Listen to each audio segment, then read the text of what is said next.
भारत की राजनीति में अब सिर्फ वोट ही नहीं बल्कि सीटें भी चोरी हो रही हैं। क्या जनता जिस नेता को चुनकर संसद भेजती है, बाद में उसे दूसरी पार्टियां अपने पाले में कर लेती हैं?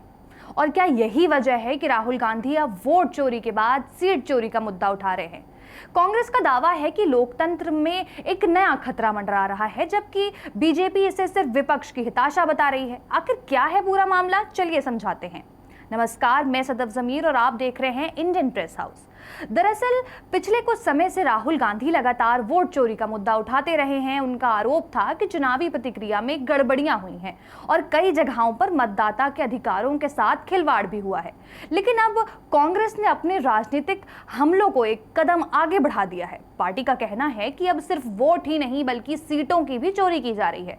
कांग्रेस के मुताबिक जब जनता किसी नेता को एक पार्टी के टिकट पर चुनकर संसद या विधानसभा में भेजती है, लेकिन बाद में वही नेता दूसरी पार्टी के साथ चला जाता है, तो ये जनता के साथ जनादेश का अपमान भी है। कांग्रेस इसी को सीट चोरी बता रही है। इस बहस को और हवा तब मिली जब हाल के दिनों में कई विपक्षी दलों के नेताओं और सांसदों के पार्टी छोड़ने या बगावत करने की खबरें सामने आने लगी। पश्चिम बंगाल में टीएमसी के कुछ सांसदों को लेकर चर्चाएं शुरू हुई।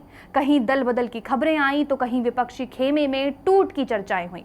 कांग्रेस का आरोप है कि ये सब एक सोची समझी राजनीतिक रणनीति का हिस्सा है, जिसका मकसद विपक्ष को कमजोर करना है।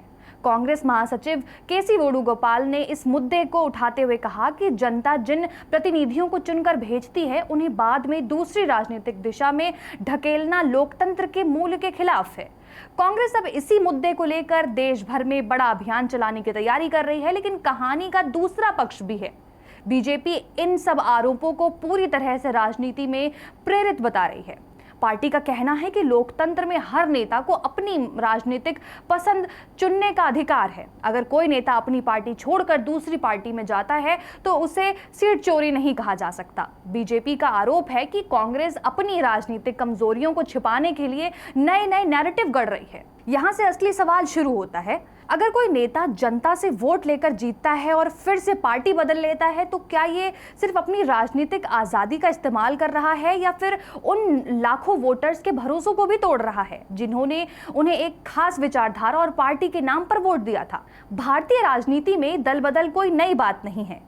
कई सरकारें गिरी हैं, कई सरकारें बनी हैं।